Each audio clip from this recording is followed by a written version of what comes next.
खुशामदीद आप सबका दोबारा। और आज बात ज़रा आगे बढ़ाते हैं जम्मू कश्मीर के हवाले से। और हमारे साथ इस वक्त जम्मू कश्मीर से एक मेहमान भी ज्वाइन कर चुके हैं। चूँकि पॉलिटिक्स की जब बात करते हैं तो उनका एक मुनफरद मकाम है।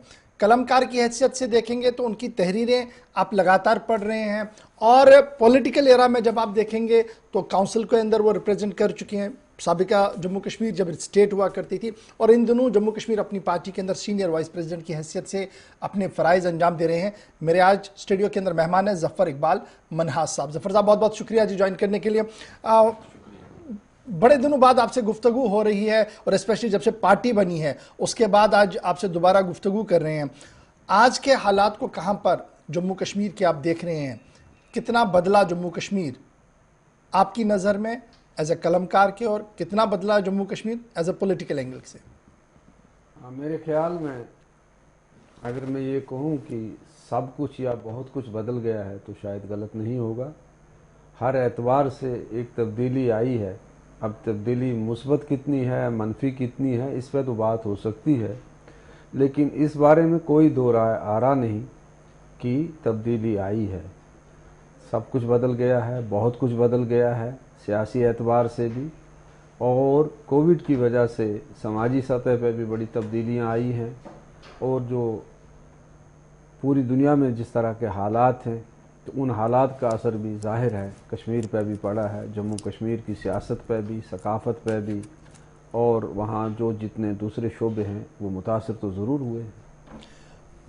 आप एक नज़रियाती जंग लड़े जब सियासत में आए, तो आपने कहा कि देखिए मैं रिवायती सियासत नहीं करना चाहता हूँ, लेकिन एक मिशन के तहत आप सियासी मैदान में आए। और फिर आपने कहा कि जो सबसे पिछड़े हुआ तबका है उनकी आवाज़ बन के उभरने की कोशिश करूँगा। किस हद तक इस दौर में आप कामयाब हुए उनकी आवाज़ को आगे लेने में, उनको वो पहचान देने में जो जिस पर शायद बहुत ज़्यादा सियासत हुई आज तक? देखिए, नज़रियाती सियासत क्या होती है, नज़रियाती सियासत के कंटूर्स क्या हैं, इस बारे में बहस की गुंजाइश मौजूद है। हर शख्स अपने तौर पे एक नज़रिए को लेकर कोई काम करता है। अब वो नज़रिया सही है या गलत है, या वो ज़ाती नज़रिया है, या वो एक तरह का अवामी जो ख्वाहिशात हैं तो अवाम को रिप्रेजेंट करता है, तो इसको लेकर तो खैर एक राय नहीं बन पाती है। कश्मीर के ताल्लुक़ से मैं बार बार कश्मीर का ही लफ्ज़ इस्तेमाल करता हूँ, अगरचे अभी भी जम्मू और कश्मीर इकट्ठा हैं। तो यहाँ नज़रियाती सियासत को लेकर एक से ज़्यादा लोग या हलके जो हैं अपनी अपनी सोच को के मुताबिक मैदान में हैं। तो मैंने जब सियासत शुरू की थी तो तब हालात कुछ और थे 2013 में, तो तब तो मेरे जहन में यही था उस वक्त भी, और मैं उस पर आज तक कायम हूँ कि मैं कोई बड़ा दावा लेकर या कोई बहुत ही ऊंचा नज़रिया लेकर मैदान सियासत में नहीं आया। मेरी सोच ये थी कि मैं मकामी सतह पर अपना छोटा सा और महदूद रोल जो है वो निभाने की कोशिश करूं। जब मैं सियासत में नहीं था तब भी मैं समाजी सतह पे अपनी जो मेरी बसात थी उसके मुताबिक कुछ ना कुछ लोगों के काम करता था, लोगों के काम आता था।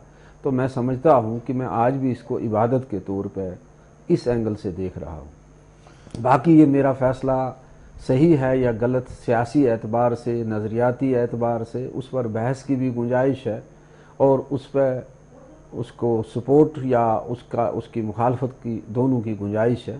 लेकिन मैंने अपनी सियासत को पहले से ही, तब भी जब पीडीपी में था, जब सेल्फ रूल की बात हो रही थी या ऑटोनॉमी की बात हो रही थी, इंटेलेक्चुअली या जहनी सतह से, एकेडमिक के तौर पे मेरी भी एक वहाँ राय है। लेकिन जब पॉलिटिक्स पे मैं आता हूँ तो मैं बिल्कुल एक रियलिस्टिक पॉलिटिक्स का सपोर्ट करता हूँ, और ये मेरे इलाके के साथ या जैसा आपने पिछड़े तबकात की बात की उनके साथ जुड़ी हुई सियासत है जी। तो मेरा ये है कि एक महदूद दायरे के अंदर, बहुत ही मुश्किल हालात के अंदर, एक छोटे से दायरे के अंदर अगर मैं कोई खैर का काम कर सकता हूँ, कोई नेकी का काम कर सकता हूँ, जिससे लोगों की मुश्किलात में कदरे कमी वाक़ा हो तो मैं समझता हूँ मेरा मकसद जो है पूरा हो जाता है। ठीक है जी, ज़बरदस्त। बड़ा इंपॉर्टेंट ये है, दिल्ली में आज आप हैं और दिल्ली से लगातार ये कहा जा रहा है कि देखिए हालात बदल रहे हैं और पिछले 1.5 साल के दौरान बहुत कुछ बदला है। क्या वाकई तौर पर ज़मीनी सूरत हाल ये है कि डेवलपमेंटल एस्पेक्ट पर भी बड़ी चीज़ें बदली है, पॉलिटिकल एरा में बड़ी चीज़ें तब्दील हुई है और दिल बदले हैं? क्या वाकई तौर पर दिल बदल रहे हैं? बड़ा ही मुश्किल सवाल है। मैंने शुरू में कहा कि बदलाव तो आया है, तब्दीली तो हुई है, लेकिन इस बात को लेकर बहस की गुंजाइश मौजूद है कि क्या ये तब्दीली मुस्बत है या मनफी है।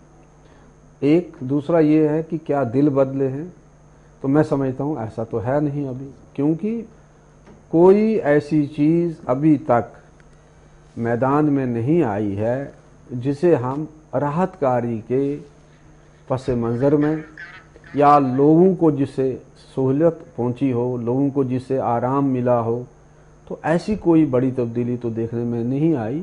बल्कि अगर मैं कहूं कि उसमें सूरत हाल में और भी थोड़ी सी अबतरी आई है तो शायद गलत नहीं होगा। दिल तब मिलते हैं जब आप दिलों को जीतने की कोशिश करते हैं।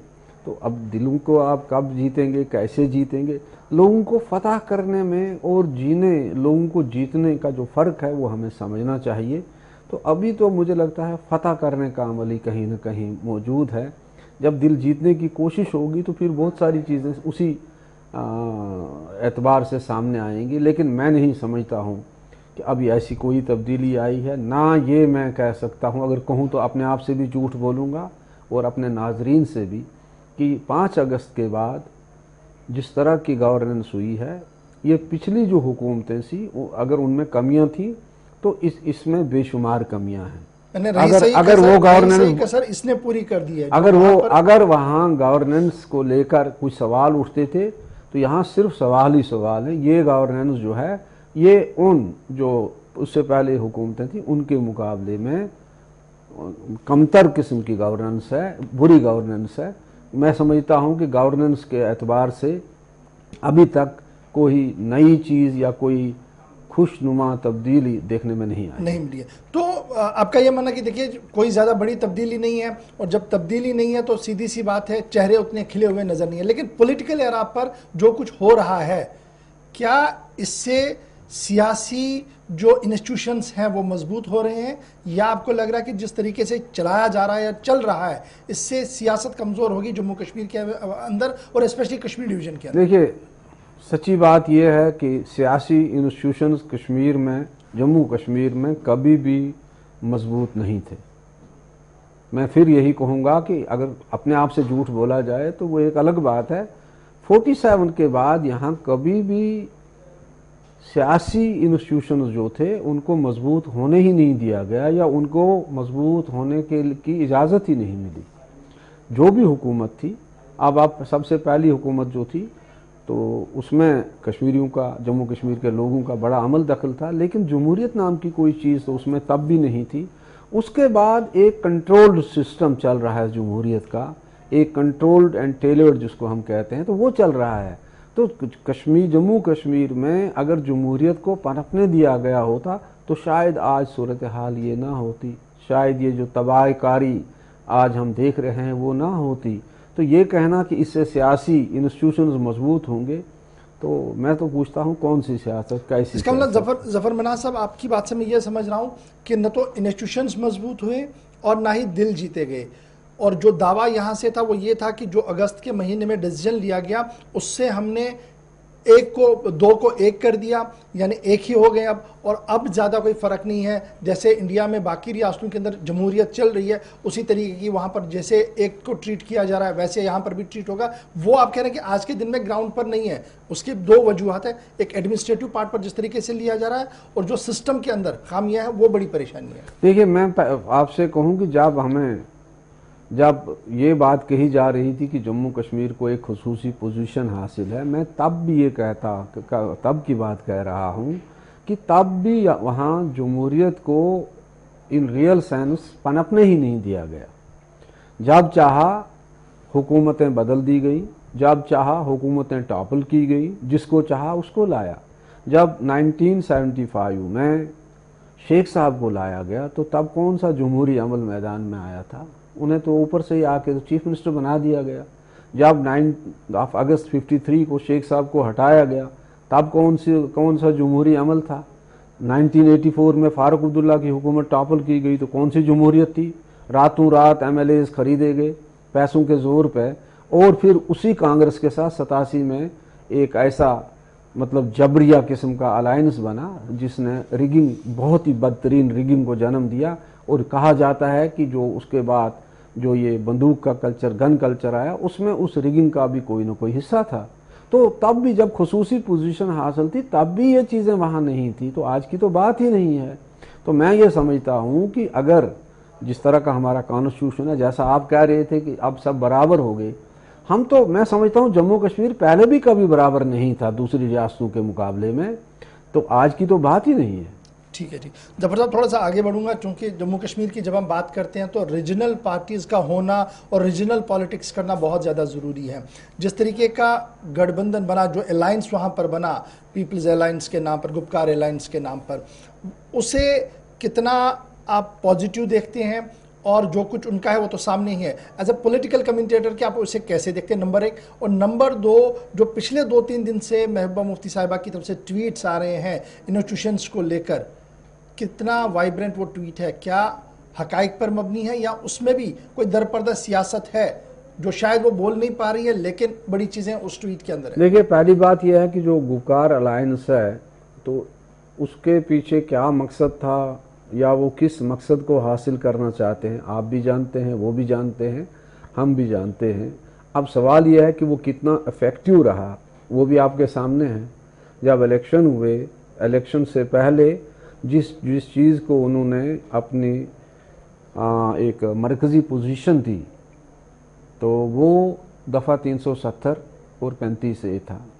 लेकिन इलेक्शन के बाद कभी भी जो लोग वहाँ से इलेक्ट होकर आए तो उन्होंने कभी इस तरह का कोई मुतालबा किसी भी मीटिंग में या किसी भी मीडिया सेंटर के सामने या किसी भी पब्लिक डोमेन में उसका जिक्र नहीं किया।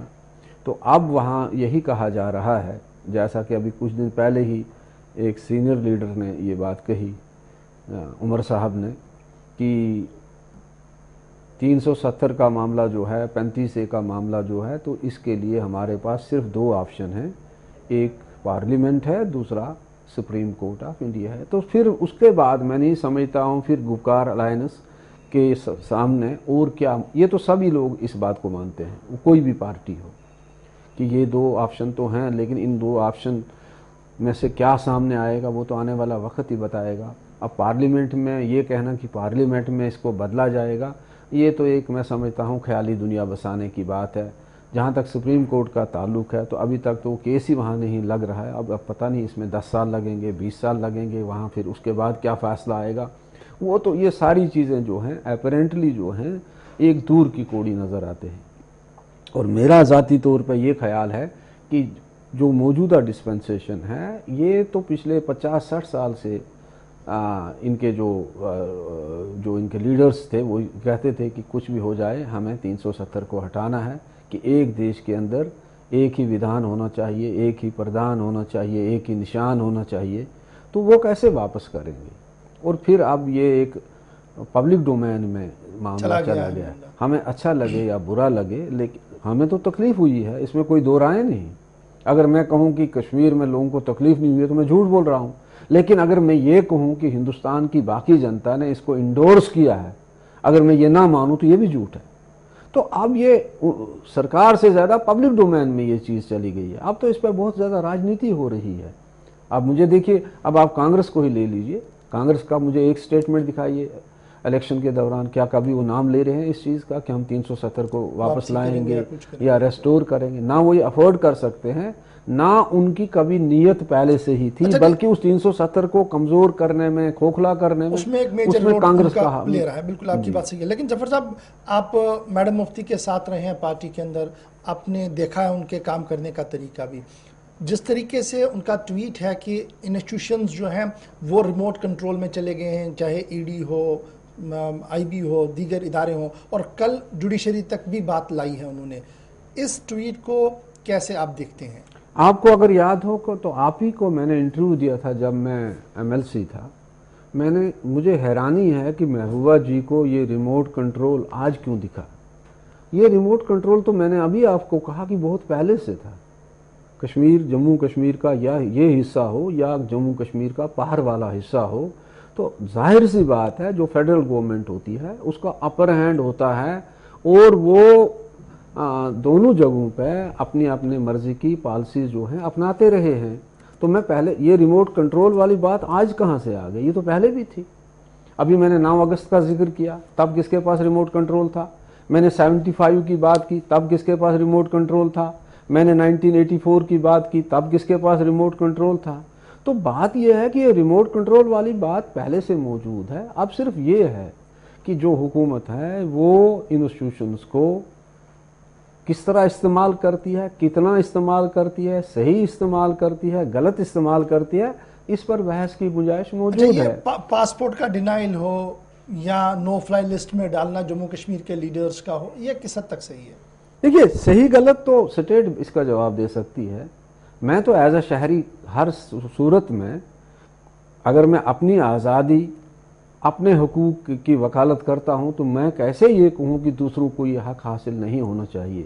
میرا یہ ماننا ہے کہ ڈیموکریسی کے اندر قانون کو چھوٹ ہونی چاہیے کہ لا ٹیکس اٹس کورس, لیکن جب آپ لا کو استعمال کرتے ہیں تو کیا آپ یہ نیشنل سیکیورٹی کے لیے استعمال کر رہے ہیں, کیا آپ دیش کے ہت میں کر رہے ہیں, دین اٹس اوکے. لیکن اگر آپ اس کے لیے پولیٹیکلی براؤنی پوائنٹس سکور کرنے کے لیے کر رہے ہیں تو میں تو کبھی اس کو اپریشیٹ نہیں کروں گا. ٹھیک ہے جی. اس سے پہلے کہ میں جموں کشمیر اپنی پارٹی کے بنیادی سوالوں پر آؤں, لیکن ایک چیز بڑا امپورٹنٹ ہے جو ہم ڈیولپمنٹ پچھلے کئی دنوں سے بھارت اور پاکستان کے بیچ دیکھ رہے ہیں. لگاتار بیانات آ رہے ہیں, پازیٹیو سٹیٹمنٹس اور پازیٹیو وائبریشنز آ رہی ہیں. کل ٹریڈ ون سائڈ ریسٹور کرنے کی بات ہوئی ہے. کیا واقعتاً حالات بدل رہے ہیں دونوں ملکوں کے اندر اور کوئی بہتری کے آثار آپ کو لگ رہے ہیں؟ میں آپ کو یہ کہوں, مجھے اس بارے میں انڈیا پاکستان ریلیشنز کے بارے میں ایک صاحب کی ایک بات مجھے ہمیشہ ذہن میں آ جاتی ہے. وہ کہتے ہیں کہ انڈیا پاکستان کے تعلقات بالکل ایسے ہی ہیں جیسے جموں سری نگر ہائی وے ہے. تو اس میں بارش جب آتی ہے لینڈ سلائڈز آ جاتی ہیں, پہاڑ ٹوٹتے ہیں, سڑک بند ہو جاتی ہے, لیکن چونکہ کوئی دوسری سڑک ہے نہیں تو پھر اسی سڑک کو ٹھیک کر کے اس پہ گاڑی چلانا پڑتی ہے. تو کچھ یہی حال انڈیا پاکستان تعلقات کا ہے.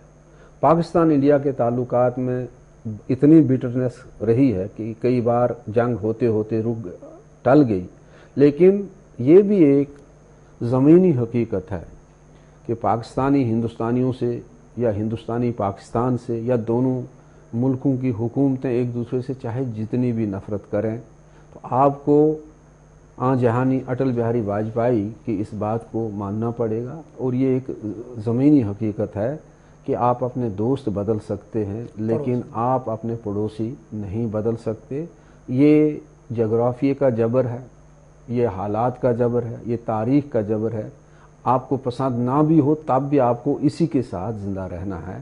تو ان دی لانگ رن جو بھی کوئی سین ایلیمنٹس جتنے بھی ہیں, جو لوگ امن کو پسند کرتے ہیں, کوئی بھی شخص جس کی عقل نہیں چلی گئی ہو وہ یہ نہیں چاہے گا کہ انڈیا اور پاکستان کے درمیان لڑائی ہو, پاکستان اور انڈیا کے درمیان جنگ ہو یا ان کے تعلقات خراب ہوں. کیونکہ جب ہندوستان اور پاکستان کے بیچ میں لڑائی جھگڑا ہوتا ہے یا دونوں ملکوں کے حالات خراب ہوتے ہیں تو اس کا سب سے زیادہ نزلہ جو ہے, اس کا برنٹ جو ہے وہ جموں کشمیر کے عوام کو سہنا پڑتا ہے. LOC پہ گولیاں چلتی ہیں تو دونوں سائڈ سے جموں کشمیر کے عوام شکار ہوتے ہیں, جوان مرتے ہیں, تو عورتیں بیوہ ہو جاتی ہیں, بچے یتیم ہو جاتے ہیں, فوجی مرتے ہیں, غیر فوجی مرتے ہیں, سویلین مرتے ہیں. تو میرے خیال میں اس سے اچھی بات کیا ہے کہ دونوں ملکوں کے تعلقات ٹھیک ہوں. اب رہا سوال آج کے روز تعلقات میں بہتری کے آثار ہیں. سال پہلے 2 سال پہلے تو لگتا تھا کہ اب کبھی حالات آپس میں سدھریں گے ہی نہیں. تو ایک ایکسٹریم پوزیشنز یہاں سے بھی لے لی جاتی ہیں, وہاں سے بھی لے لی جاتی ہیں. تو پھر جب آپ ایک آج کی جو دنیا ہے تو ایک گلوبل ولیج میں آپ رہ رہے ہیں. آپ کتنے بھی ساورین ہوں, آپ کتنے بھی اپنے گھر کے اندر طاقتور ہوں, लेकिन आप बाहर जो आपके ताल्लुकात हैं, उन ताल्लुकात की रोशनी में आपको फ्लेक्सिबिलिटी दिखाना पड़ती है। और इंडिया और पाकिस्तान के दरमियान जो ताल्लुकात में बेहतरी के आसार हैं, ये रातों रात नहीं हुए हैं। ऐसा नहीं है कि दो मुल्कों के DGMO बैठे और उन्होंने सब कुछ ठीक ठाक कर दिया। इसके पीछे ग्राउंड वर्क हुआ होगा, जिसको बैक चैनल डिप्लोमेसी ट्रैक 2 भी कहते हैं। इसमें कुछ मुल्कों का भी हाथ है। जाहिर सी बात है कि जो वो मुल्क जिनके ताल्लुकात दोनों मुल्कों के साथ यानी इंडिया और पाकिस्तान के साथ हैं, वो भी कहीं ना कहीं चाहते होंगे कि इंडिया और पाकिस्तान के ताल्लुकात बेहतर हों, क्योंकि इनके तनाज़े से उनके अपने जो वहाँ की अपनी ज़मीनी हकीकतें हैं उन पर असर पड़ता है। ठीक है जी, अब ज़रा आपकी पार्टी पर आएँ, क्योंकि आप सीनियर मेंबर है जम्मू कश्मीर, अपनी पार्टी के वाइस प्रेसिडेंट के ओहदे पर भी है। जब से पार्टी बनी है तब से लेकर आज तक अगर मोटा मैं देखूं कि पार्टी ने अचीव क्या किया, क्योंकि जब आप आए थे दिल्ली मिलने और दिल्ली से मिलने के बाद ब्रीफिंग आपने श्रीनगर में की, तो ऐसा लग रहा था कि शायद बहुत चीज़ें बदलेंगी, वो बदलती हुई नज़र नहीं आई, बल्कि आपके लिए बड़ी मुश्किलें ही पैदा हो गई। पहली बात है कि आपने अचीव क्या किया। पहली बात यह है कि हम कोई बड़ा दावा लेके मैदान में नहीं आए थे, आप भी वाकिफ़ हैं। हमने तब भी ये कहा था कि हम लोगों को ना तो चांद दिखा रहे हैं, ना सूरज दिखा रहे हैं, ना सितारे दिखा रहे हैं, ना हमारी बारगेनिंग पोजीशन वो है कि जिसके आधार पर हम दिल्ली से कोई बहुत बड़ी पॉलिटिकल बिलखुसूस कोई पैकेज ले सकें। क्योंकि हम जब आए तो हम ये बिल्कुल सोच के आए कि जम्मू कश्मीर की सियासत में शेख साहब, जिन्हें शेर कश्मीर कहा जाता था, उनसे लेकर मुफ्ती साहब तक कोई भी सियासतदान, चाहे वो कितना ही हुनरमंद था, चाहे वो कितना ही तजुर्बाकार था, या चाहे उसको कितना ही पब्लिक सपोर्ट था, 70-75 साल की तारीख गवाह है कि हम 75 पैसे का भी कोई पॉलिटिकल पैकेज दिल्ली से नहीं ले सके। तो आप अगर शेख साहब नहीं ला सके, बेग साहब नहीं ला सके, बख्शी साहब नहीं ला सके, मुफ्ती साहब नहीं ला सके, बाकी साहब नहीं ला सके, तो अब 5 अगस्त के बाद अगर हम ये दावा करते कि हम कोई बहुत बड़ा पॉलिटिकल पैकेज लाने जा रहे हैं या हम उनसे मनवाने जा रहे हैं, तो ये इससे बड़ा कोई झूठ नहीं था। तो हमने इसीलिए कहा कि हम जो कुछ भी करने जा रहे हैं ट्रांसपेरेंट होगा और उसमें झूठ नहीं होगा। हमारे पास, हमने सीधा कहा, हमारे पास देने के लिए कुछ नहीं, हम लाने की कोशिश करेंगे। अब हम इसमें कितने कामयाब, अब लाने में स्टेटहुड है, गवर्नेंस है, क्या है? देखिए, हमने कैटेगोरिकल कहा है कि एक तो ये है कि हमारी ये कोशिश है जिसमें हम किसी हद तक खातिर खा कामयाब भी हो गए, कुछ चीज़ों में, सभी चीज़ों में नहीं हुए। वो ये है कि जो हमारी लैंड है उसको प्रोटेक्ट किया जाए, उसमें जो हमारी जॉब्स हैं उनको प्रोटेक्ट किया जाए। तो किसी हद तक उसमें हम कामयाब हो गए हैं। देखिए, अभी तक तो ये है कि जो एग्रीकल्चर लैंड है उस पर तो सरकार ने एक मौक़िफ़ भी इख्तियार कर लिया कि ये जिनका है उन्हीं के पास रहेगा। हाँ, स्टेट लैंड जो है वो हम जी, वो तो पहले भी वैसे ही था ना, मैं वही कहने जा रहा हूँ, उसको जी हम लीज पर लेंगे। तो इसमें मेरे ख्याल में गवर्नमेंट ने कोई इतनी बड़ी वो आउट ऑफ वे कोई चीज़ तो की नहीं। शेख साहब के ज़माने में ही तो ये हो गया था, आप जानते हैं जी। उसके बाद दूसरी चीज़ जो बचती है वो ये है कि स्टेटहुड को जितनी जल्दी बहाल किया जाए, तो हम उसके लिए अपनी तरफ से मेरे ख्याल में कोई भी दकीका जो है फरोगुजाश नहीं कर रहे हैं। क्या जम्मू कश्मीर अपनी पार्टी इस बात को बिलीव करती है कि आज के दिन जब एक्सेशन नहीं merger state government central government कह रही है, तो Jammu Kashmir political dispute between India Pakistan है? क्या आपकी पार्टी इस पर यकीन रखती है, या आप ये कह रहे हैं कि नहीं, जो हो गया ये हो गया जी, पार पार ये इधर, अब यही चलना चाहिए? इसके दो हिस्से हैं। जहाँ तक हमारा मामला है हम तो क्लियर है, मैंने पहले ही कह दिया कि हमारी पोजीशन क्या है। तो उसमें यही वजह है कि हमारी सारी कोशिशें जो हैं वो सियासी से ज़्यादा डेवलपमेंट सेंट्रिक हैं। जब हम ये बात कहते हैं तो हम इसलिए ये कहते हैं कि कल को हमें अकाउंटेबल होना पड़ेगा, जब आप ये कह रहे हैं कि 5 अगस्त की पोजीशन को रेस्टोर कीजिए, तो क्या ये रेस्टोरेशन प्री-47 तक चला जाएगा या 5 अगस्त पे रुकेगा? देखिए, कहाँ पे रुकेगा, कहाँ पे नहीं रुकेगा, इसमें मैंने पहले भी आपसे कहा कि हमारी बारगेनिंग पोजीशन जो है आज के रोज़ मजबूत नहीं है। चाहे वो अपनी पार्टी हो, चाहे वो नेशनल कॉन्फ्रेंस हो, चाहे वो कोई और दूसरी जमात हो। اب اس سارے مسئلے کا ایک ایکسٹرنل پہلو ہے، ڈائمنشن ہے، جس کا آپ نے ذکر کیا۔ ہندوستان کا موقف آج بھی یہ ہے کہ پورا جموں کشمیر ہندوستان کا اٹوٹ انگ ہے، جس میں گلگت بلتستان بھی شامل ہے، جس میں مظفر آباد، میرپور بھی شامل ہے۔ پاکستان کا موقف یہ ہے کہ یہ معاملہ جو ہے ابھی ڈسپیوٹڈ ہے، اس کو حق خود ارادت کے ذریعے طے کرنا ابھی باقی ہے۔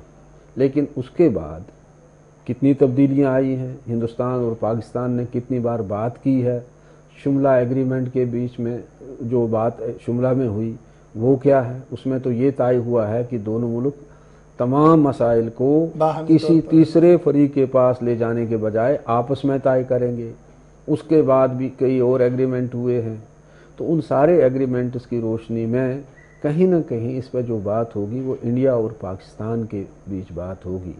اگرچہ پرنسپل پارٹی جموں کشمیر کے لوگ ہیں کاغذوں میں یا اصولی طور، لیکن زمینی حقائق جو ہیں یہ معاملہ میری نظروں میں، شاید کچھ لوگوں کو میری یہ بات اچھی نہ لگے، تو اگر کہیں پر اس کو کوئی فائنل شیپ ملے گی تو انڈیا اور پاکستان اور جو اندیکھی قوتیں ہیں تو شاید ان کے ذریعے بس میں تو اس میں شاید کچھ ایسا بھی ہو سکتا ہے جو آپ کہہ رہے ہیں۔ ٹھیک ہے، آخری پڑاؤ پر میں ہوں نوجوانوں کو لے کر۔ یوتھ پاور مانا جا رہا ہے کہ ہر جگہ بات ہو رہی ہے نوجوانوں کی، لیکن جب جموں کشمیر کے نوجوانوں کی اور میں دیکھتا ہوں انٹائر جموں کشمیر کے نوجوانوں کی اور، تو مجھے سب دروازے بند نظر آ رہے ہیں آج کے دن میں بھی۔ جی، کوئی ایسا ویژن، کوئی ایسی سوچ، کوئی ایسا انسٹیٹیوشن آج کے دن میں بھی کھڑا نہیں ہے جہاں پر یہ لگتا ہے کہ ہاں یہاں پر آواز سنی جائے گی، یہاں پر ایڈریسل ہوگا، یہ دروازہ ہے، یہ چلنا ہے۔ کیا پولیٹیکل سسٹم اتنا ہمارا کرپٹ ہو گیا، اتنا ہمارا ایڈمنسٹریٹو پارٹ پر کرپشن ہے کہ کچھ نہیں چل پا رہا ہے آج کے دن میں؟ دیکھیے ایسا ہے کہ آپ نے جو بات کہی مجھے اس سے کافی حد تک اتفاق ہے۔ اگر ہم اپنے نوجوانوں کو امید دلانے میں کامیاب رہے ہوتے، اگر ہم نے انہیں ایک روشن مستقبل کی ضمانت فراہم کی ہوتی، تو شاید جو یہ مار دھاڑ ہوئی، جو یہ گن کلچر ہمیں دیکھنا پڑا اور جو اتنے لوگوں کی جانیں گئی، شاید ہمیں ان مراحل سے نہ گزرنا پڑتا۔ اگر ہمارا نوجوان مطمئن ہوتا، اگر وہ پرسکون ہوتا، تو ظاہر سی بات ہے کہ وہ اس طرف نہیں جاتا۔ ٹھیک ہے، ایکسیپشنز ہوتی ہیں، وہ ایک الگ بات ہے، کچھ لوگ نظریاتی طور بھی جاتے ہیں لیکن ان کی تعداد بڑی تھوڑی ہے۔ تو اصل میں بات یہ ہے کہ اس وقت جو سب سے اہم کام جس پہ توجہ دینے کی ضرورت ہے، جس کو سرکار کو جس کی طرف دھیان دینا چاہیے اور ہم سب لوگوں کو اپنے ایفرٹس کو پول کرنا چاہیے، وہ یہ ہے کہ یوتھ کو ایک امید دلائی جائے، ایک روشن مستقبل کی، ان کو جاب فراہم کی جائیں۔ اب آپ یہ دیکھیے فرسٹریشن کا یہ عالم ہے، کوئی دن آپ ہی کے ٹی وی پہ آپ دیکھ لیں کہ کتنا پروٹیسٹ ہوتا ہے۔ ہم نے لاکھوں لوگوں کو یوں ہی انگیج کر دیا ہے، کوئی کیجول لیبر ہے، کوئی ڈیلی ویجر ہے، وہ اپنے آپ کو سرکاری ملازم سمجھتا ہے، سرکار کے ریکارڈ میں اس کا کہیں نام ہی نہیں۔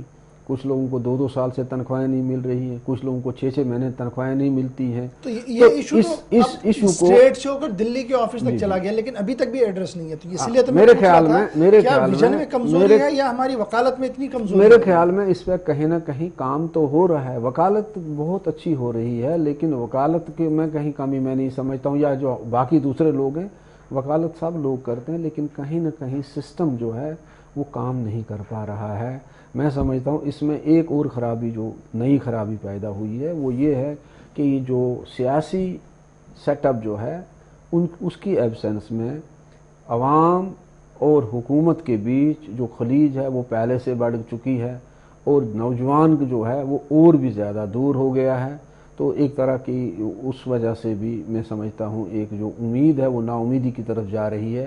اس صورتحال کو بدلنا ہوگا اگر ہم چاہتے ہیں کہ جموں کشمیر میں حالات ٹھیک ہوں، تو ہمیں لوگوں کے جو جذبات ہیں، لوگوں کے جو احساسات ہیں، کانسٹیٹیوشن کے دائرے میں ان کو ایڈریس کرنا ہوگا، اور اس میں فرسٹ پریارٹی کے مستحق ہمارا نوجوان ہے۔ اگر ہم نوجوان کو روپن نہیں کریں گے، اگر ہم اس کو صحیح راستے پہ نہیں لائیں گے، اگر ہم اسے ایک روشن مستقبل کی ضمانت فراہم نہیں کریں گے، تو پھر میں سمجھتا ہوں کہ یہ جو تشدد کی آگ لگی ہوئی ہے یہ شاید ہی بجھ سکے۔ ظفر صاحب ایک آخری سوال چناؤ کو لے کر، کیا آپ کو 2021 کے اندر کہیں جموں کشمیر کے اندر چناؤ ہوتے ہوئے نظر آ رہے ہیں موجودہ سسٹم کے اندر، یا ایک ریاست کے سسٹم کے اندر چناؤ ہو سکتے ہیں؟ کیسا آپ کا تجربہ کیا کچھ کہہ رہا ہے؟ تجربہ یہی کہتا ہے کہ دیکھیے الیکشن کو لے کر الگ الگ لوگوں کی رائے ہے. کچھ لوگ کہہ رہے ہیں کہ ابھی الیکشن ہوں گے ہی نہیں، کچھ لوگ کہہ رہے ہیں نہیں اسی سال کے آخر تک الیکشن ہوں گے. جہاں تک میری ذاتی رائے ہے، خواہش ہے، یہ کوئی انالیسز یا انفارمیشن نہیں، وہ یہ ہے کہ میں سمجھتا ہوں کہ حکومت جتنا بھی دیر کرے گی الیکشن میں اتنا یہ لوگوں کے خلاف ہے. لوگ چاہتے ہیں، کیونکہ آج کے روز لوگوں کا، جیسے میں نے کہا کہ لوگوں کو کی رسائی کہیں نہیں ہے، ان کی دادرسی کہیں نہیں ہو رہی ہے، جس کے لیے سیاسی حکومت کا ہونا ضروری ہے، اور جتنی جلدی ہو اتنی جلدی بہتر ہے. ہم تو یہ چاہیں گے کہ پہلے اسٹیٹ ہوڈ آئے، ریاست کا درجہ بحال ہو اور الیکشن ہو. لیکن ورس سینیریو اگر ایسا نہیں بھی ہوتا ہے تو الیکشن جتنی جلدی ہو اتنا بہتر ہے. لیکن بڑا سوال یہی ہے، عمر عبداللہ صاحب کی جماعت لگاتار اس بات کو عوام کے سامنے لا رہی ہے، اور کل ہم نے دیکھا کہ اگر اللہ صاحب بڑا زور دے کر یہ سمجھا رہے تھے لوگوں کو کہ موجودہ نظام میں اگر چناؤ ہوتا ہے تو at the end of the day جب آپ کی سرکار بنے گی وہ ایک چھوٹے سے جونیئر کلرک کے علاوہ کچھ نہیں ہوگی. کابینہ اگر کوئی فیصلہ بھی کرے لیفٹیننٹ گورنر سے ڈاؤن کر سکتے ہیں، تو پھر اس حکومت کا کیا فیصلہ؟ دیکھیے میں ایک بات کہوں، منطقی اعتبار سے ان کی دلیل میں وزن ہے، اس میں کوئی شک نہیں. دائرہ بہت ہی چھوٹا ہو گیا ہے، دائرہ بہت بڑا تھا، دائرہ چھوٹا ہوتا رہا، دائرہ اور بھی چھوٹا ہو رہا ہے. لیکن سوال یہ ہے کہ اگر ہم اس راستے پہ نہ جائیں تو کوئی دوسرا راستہ اور ہے نہیں. وہ ایک کہیں میں نے پڑھا تھا کہ حکومت بھی بعد میں کچھ نہ کر سکے تو آپ کو نہیں لگتا کہ خلیج زیادہ بڑھے گی، ایک پریشانی زیادہ لوگوں کے اندر جو جذبات کے ساتھ آپ کے ساتھ؟ میں بالکل آپ سے اتفاق کرتا ہوں، ایسا ہوگا. لیکن میں کہہ رہا ہوں کہ راستہ کیا ہے، آپ کے پاس آپشنز کیا ہے. دیکھیے سیاست میں ہمیشہ آپشنز کو دیکھا جاتا ہے، گیم آف پاسبلز. دائرہ میری مرضی کا نہیں ہے، میرے لیے کوئی آئیڈیل سچویشن نہیں ہے، لیکن اس میں میرے پاس راستہ کیا ہے. کیا میں تشدد کا راستہ اختیار کروں؟ کیا میں بندوق اٹھاؤں؟ کیا میں بچوں کو کہوں بندوق کے راستے پہ جاؤ؟ تو اگر جاتے ہیں تو اس کا انجام پہلے بھی آپ دیکھ چکے، آگے بھی آپ دیکھیں گے. تو اس کے لیے راستہ یہی ہے کہ آپ کانسٹیٹیوشن کے اندر جتنی گنجائش بنتی ہے اس میں آپ اپنی بساط کے مطابق پوری دیانتداری سے، پوری ایمانداری سے کوشش کریں کہ کچھ نہ کچھ اچیو کیا جائے. بہت بہت شکریہ ظفر اقبال منا صاحب آج ہمارے ساتھ جوائن کرنے کے لیے. یہ تھے جموں کشمیر اپنی پارٹی کے سینئر وائس پریزیڈنٹ ظفر اقبال مناز صاحب، جن سے آج ہم گفتگو کر رہے تھے. آپ بنے رہیں گے ہمارے ساتھ. خبروں، تجزیوں اور تبصروں کا سلسلہ گلستان نیوز پر لگاتار جاری رہے گا.